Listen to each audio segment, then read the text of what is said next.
And these traditions right now are fading out.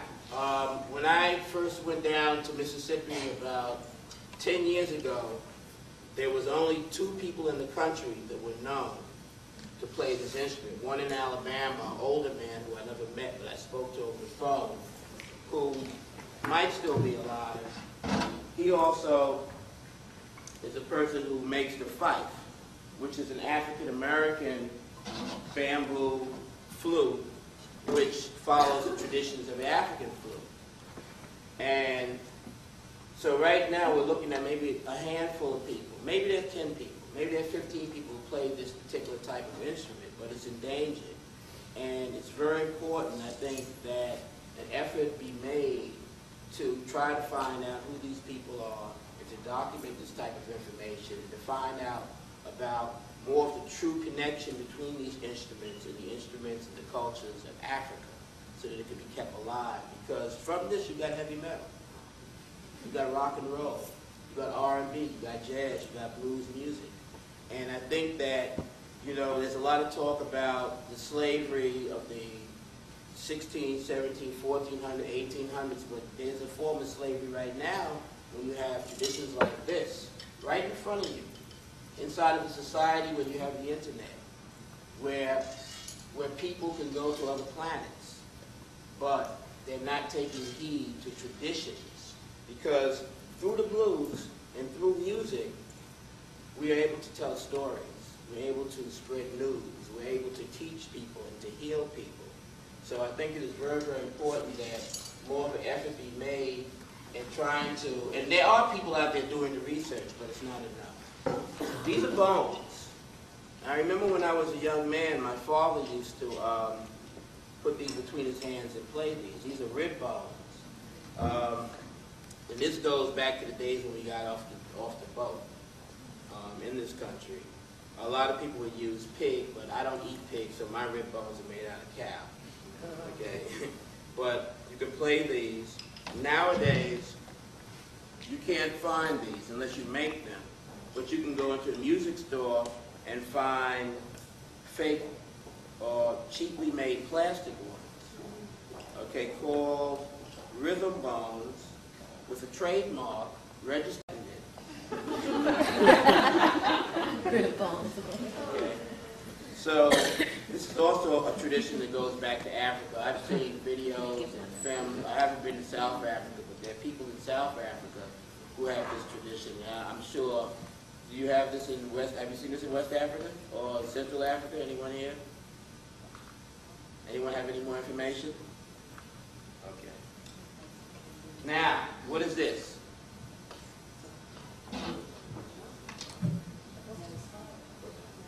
Well, how many people are from this area of the country? Okay, so what is this? Medicine. Who said that? It's a medicine bottle. Yes, it's a medicine bottle. Around what period? It's old, right? Yeah. It's also ceramic. It's made out of clay.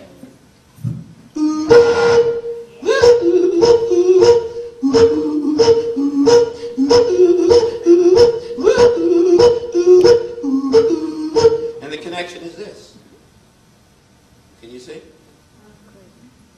All right, and there's so many different groups of people in Africa, the Kakomba, Hausa people, so many people who play these types of wooden flutes where they can actually recite their language and their histories. They can actually praise God on these instruments. A lot of traditional African instruments, everything in Africa is centered around God. You know, a lot of people are under the conception that traditional African people worship many gods. I don't know. You know, for my research, I found that many of the traditional people in Africa worship one God, and they believe in the environment. They believe in deities or forces that may... A river can be alive, a plant can be alive, a tree can be alive, and there are so many different ceremonies of life, so many rites of passage. When a child is born, There's different types of music that's played to praise that life and to give thanks to the Creator for bringing that life into the family. When someone passes away, especially if that person had made a serious contribution to the community and to their society, they're honored with a funeral, just like in this country. And there's certain types of music, like in Ghana.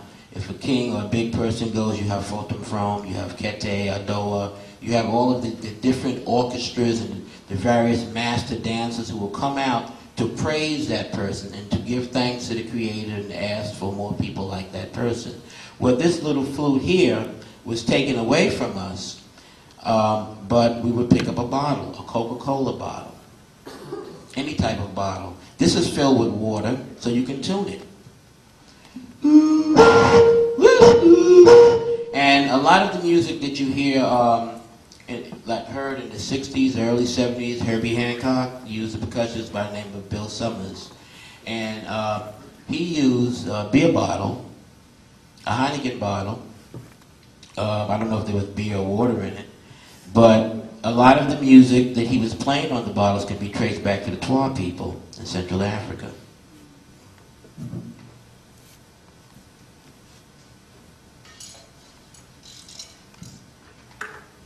In New Orleans, one of the traditions that was very important to the growth of many forms of African American music and other forms of music was a dance called the Bambula. How many people have heard of the Bambula?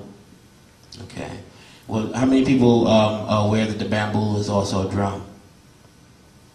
Okay, good. There were two drums that I know of in the Congo Square area, the Ka and the Bambula, which were both in the same orchestra. Some people say that Bambula comes from the term bamboo because some of the drums are made out of bamboo. But some of the principal drums that were used in Congo Square were played with the hand and the feet.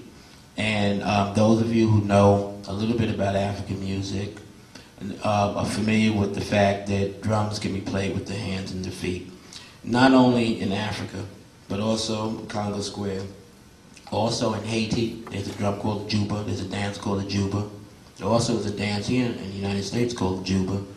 In Guadeloupe and in Martinique, you also have Goka music where you use hand and foot techniques also. So I have this square drum here, and I'm going to play some foot drum music for you so you can get an idea of some of the techniques that are used on drums.